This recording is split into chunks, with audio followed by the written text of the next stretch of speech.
panel. Untuk panel A sendiri itu ada Provinsi Sulawesi Tenggara dan juga Sulawesi Barat.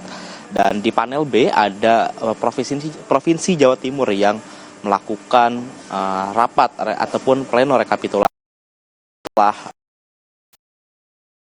sempat ditunda karena untuk melakukan ibadah sholat tarawih dan kembali dilanjutkan pada pukul 20:45. Dan tadi setelah melakukan sholat ibadah tarawih juga pihak dari KPU RI menggelar 2 rapat pleno dari 2 provinsi, yaitu Provinsi Riau di panel A dan juga Provinsi Papua Barat di panel B. Dan menurut informasi yang kami dapatkan, tadi saya sempat menghitung perolehan suara yang sudah masuk dalam rekapitulasi secara nasional. Dan untuk perolehan suara dari calon Presiden nomor urut 1 Anies Baswedan dan juga Muhaimin Iskandar ini sudah memperoleh suara sebanyak 194, atau jika kita kalkulasikan ini sudah memperoleh suara 20,26%. Dan untuk pasangan calon nomor urut 2 itu Prabowo Subianto dan Gibran Rakabuming Raka ini sudah memperoleh suara 58.989.343 atau sudah memperoleh sekitar 59,25%. Dan yang terakhir pasangan calon nomor urut 3 yaitu Ganjar Pranowo dan juga Mahfud MD memperoleh suara sebanyak 20.440.000 suara, 440.815 suara atau sebanyak 20,49%. Dan ini total suara yang sudah masuk secara keseluruhan provinsi ini sudah 55% suara yang masuk, sudah ada 99.566.652.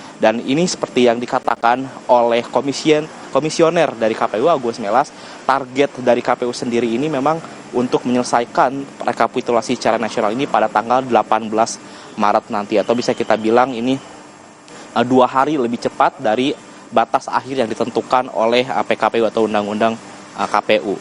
Dan juga untuk perolehan atau rekapitulasi secara provinsi, memang secara langsung ini sudah banyak provinsi yang selesai melakukan rekapitulasi, dan rencananya untuk dari KPU pada tanggal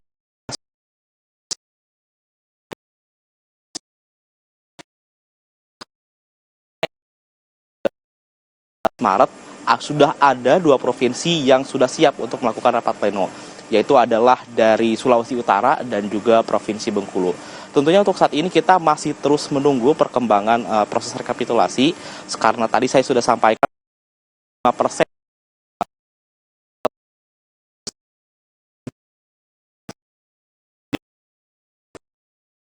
mungkin ini proses perhitungan rekapitulasi ini akan semakin cepat, apalagi jika kita lihat dari beberapa hari terakhir KPU terus menggelar rapat pleno rekapitulasi ini secara 2 panel. Jadi memang proses perhitungan rekapitulasi ini berlangsung lebih cepat dari biasanya, Yasir. Terima kasih jurnalis Kompas TV Taufik Riyadi atas informasinya terkait dengan rekapitulasi suara nasional di KPU. Saudara, calon wakil presiden